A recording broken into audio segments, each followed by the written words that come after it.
It is the most miserable rainy day out there in New York. Just horrible, honestly. I mean, I know it's April showers, and I know that's going to mean nice May flowers, but it's just hard to deal with. It's so gray and grim. I've become spoiled by living in New York. When I was in London, this would have been nothing, but now every time it rains, I just moan constantly. Anyway, welcome back to my channel. Since it's a rainy, miserable day, I thought we would use this opportunity to knock out some much needed plant chores. The apartment everything is growing again. The growing season has started and, things are coming back to life. So I just want to set them up for success as best I can. One of the most important things that I've been putting off for quite some time is I need to make some moss poles. So I've got some plants that have been acclimating, they've been here for a little while. I actually unboxed a few of them in a previous video, one of my Spiritus Sancti hybrids among other things, and they need moss poles so badly. One of them is going to be too big for a moss pole already when I put it on, so I might have to make an extended pole right off the bat, which is crazy. But they've been needing moss poles for ages, and I just haven't done it. I don't know why. It's hard to motivate to do something as finicky as making a moss pole when you know you have so many to do. But yeah, I think about at least 4. I have at least 4 I need to make, which anyway. So I'm going to try to do that today. I don't have much time actually because I need to go to an event this evening, so I'm just going to try to get as much of it done as I can.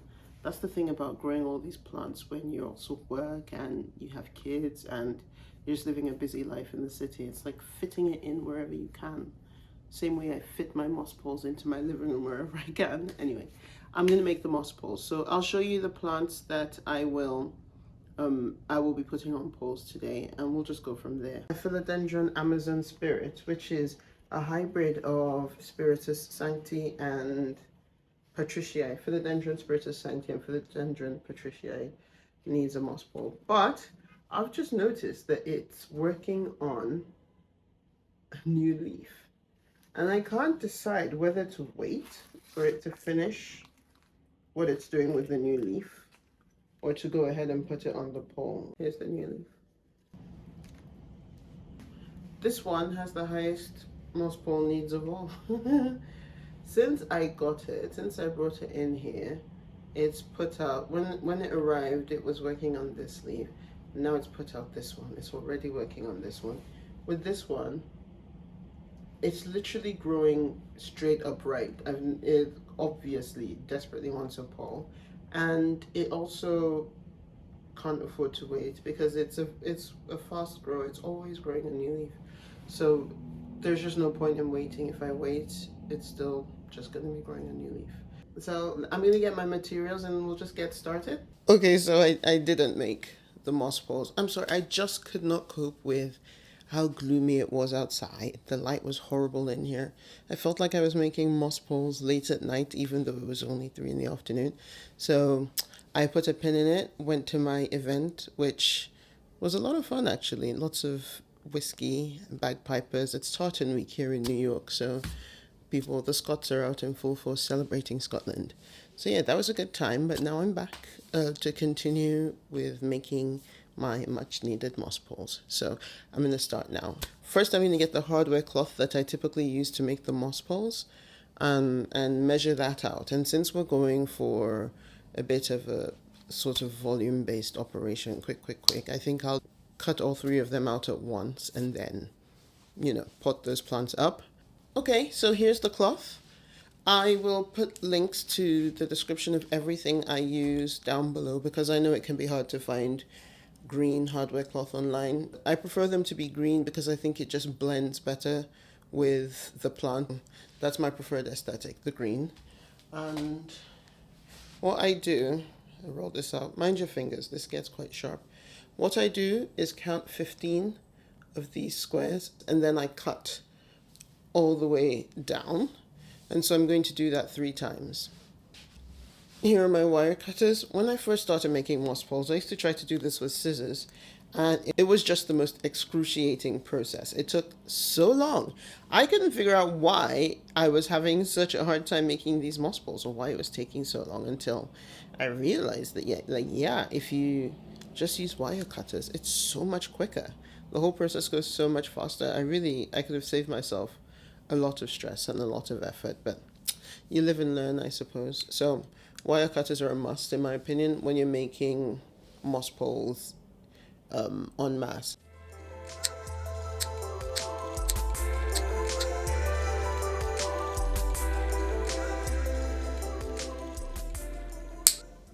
Okay, so now I have 3 grids that are 15 square units wide, and I will roll these into the pole-like structure and just fill them with moss.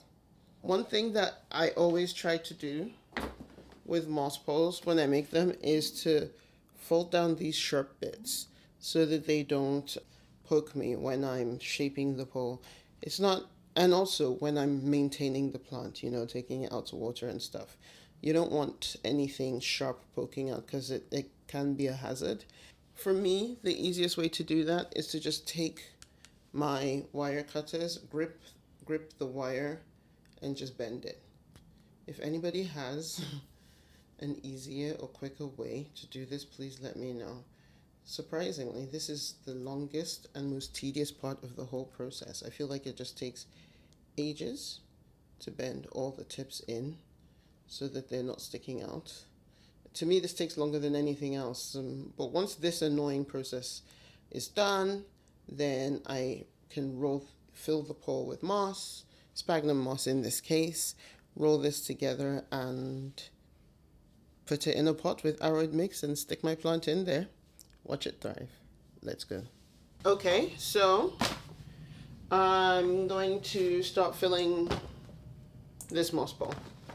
I pre-soaked my moss just to make it moist. I like it to be not soaking wet, but moist. And then I fill the pole. This part is kind of tricky because you want the moss pole to be shaped enough so that you can easily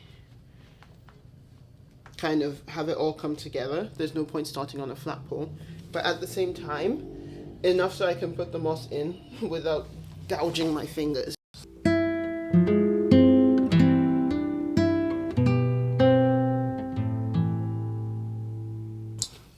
So this is the moss I like to use. It actually comes really compressed in a flat brick, and it is kind of expensive, so I tend to mix it with a cheaper moss, but if I was rich, I would use only this type of moss. I'll link both this one and the cheaper one that I mix it with below so you can see. I just think it's nice and fluffy. The trick to the perfect moss pole is not too much, definitely not too little. Needs to be enough so that it can hold moisture out here in the living room space, because things do dry out quite quickly here. But at the same time, it needs to not be so dense that the roots have difficulty pushing in. So a nice balance, sort of like this.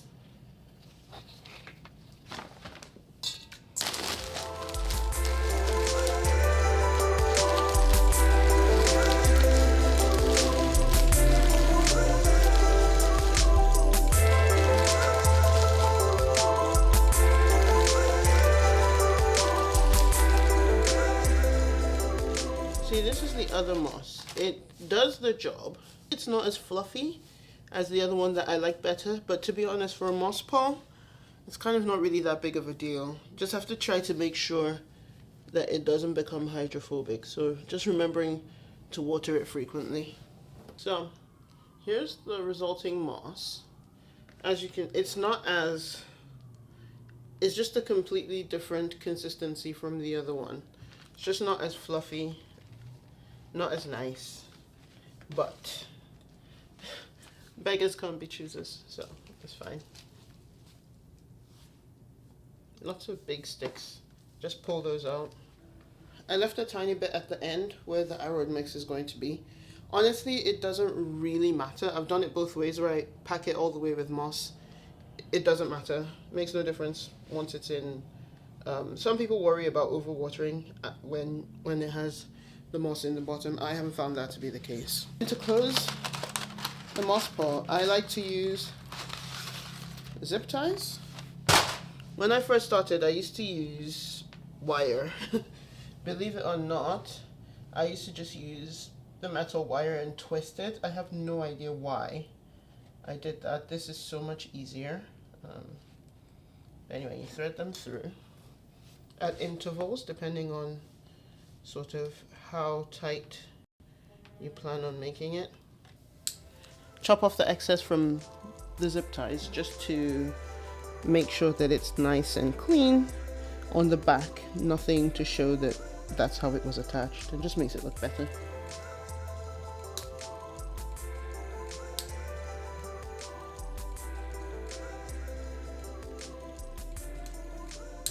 Okay, look at her. The thing of beauty. And now I have 2 moss poles. So I'm going to put the 2 plants up.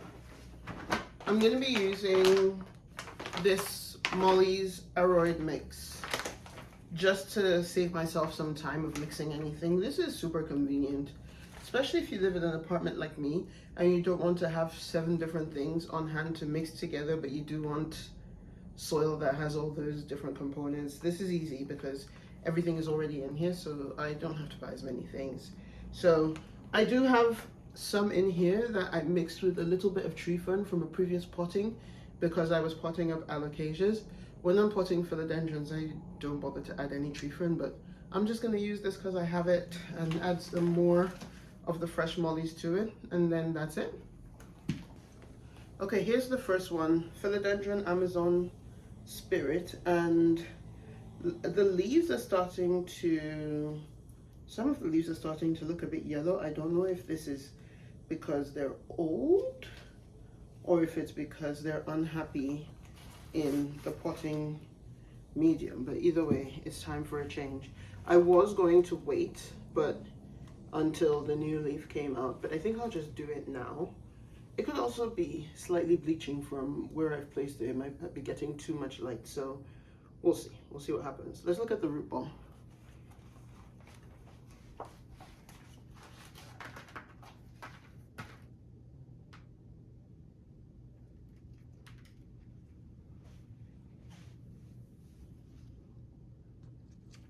The roots look okay. Nothing special in my opinion. They're growing enough.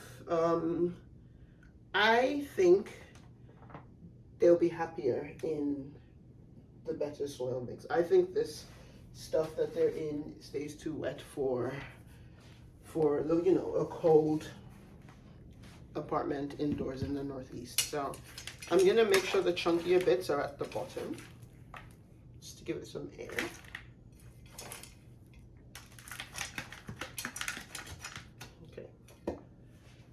So I've put a little bit of soil into the pot, into this pot, and then in goes the moss pole. This is the end with room, and I just shove it in there, fit it in really, really well, like right in the middle.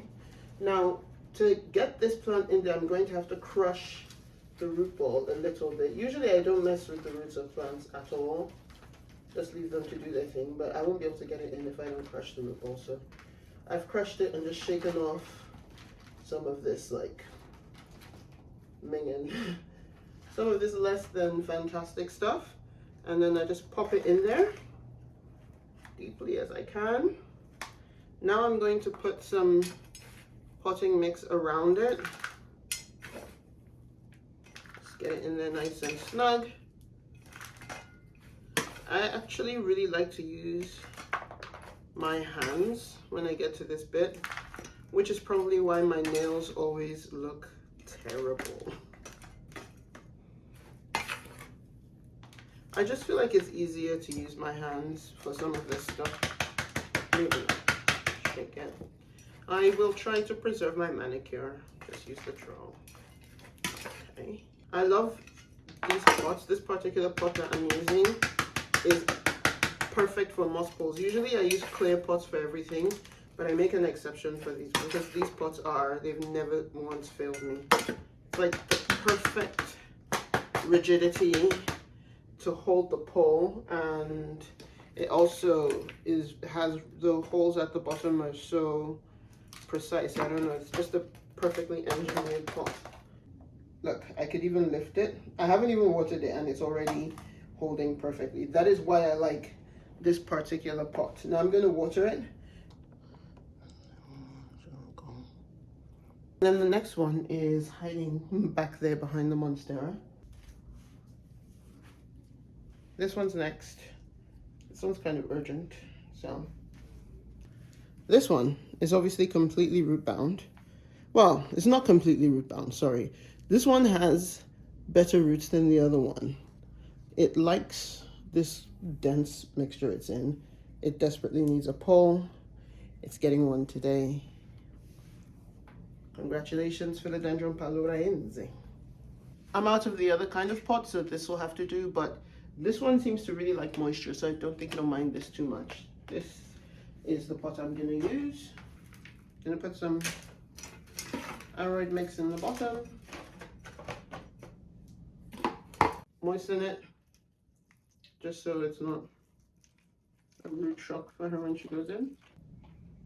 Usually, when I pot these up, I add some mycorrhizae, but this Aroid mix actually has mycorrhizae mixed in already, which is nice to not have to worry about that. I don't know whether it works as well as adding it in. I'm just trying it out. So here we go. It's sort of hard to shove this one in just because the root ball is bigger. One thing I like about a lot of philodendrons is I manhandle the roots without worrying. I know it's just gonna grow back anything that breaks off. It's not super sensitive. This is not super sensitive.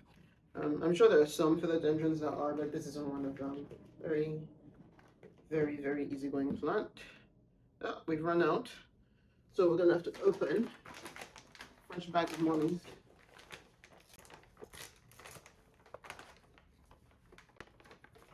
I think I'm just gonna pour it from the bag. I just don't want to have a whole bunch of Aroid mix lying around, so just gonna go straight in from the bag with this. There you go. I think that should be good.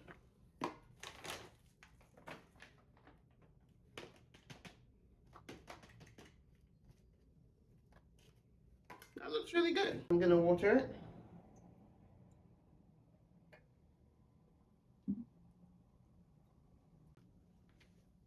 That's it. So here is the Philodendron Amazon Spirit, I think it's called, which is a hybrid of Spiritus Sancti and Patriciae. Here she is on her new pole, and hopefully the new leaf will come out just fine. I actually have not pulled the new leaf back to grow into the pole because I don't really want to bother it too much. So once the leaf is out, I will. A good potting job because she's holding firm. And then here's this one, Philodendron paloraense, and I attached this one to the pole so that she can root in properly, and I think it will just continue to grow from strength to strength. I think it will be really happy in here. Also potted properly because look, it's happy to just sit in there. So yeah, I'm loving it. Well, that's it for today. I hope you enjoyed this video. I definitely will show how these plants are doing, climbing their poles. You know, let's hope for some ginormous leaves over the course of this spring and summer. If you enjoyed this video, maybe check out the one where I actually unboxed these so you can see what they looked like when I first got them. Otherwise, you know, I'll see you next time.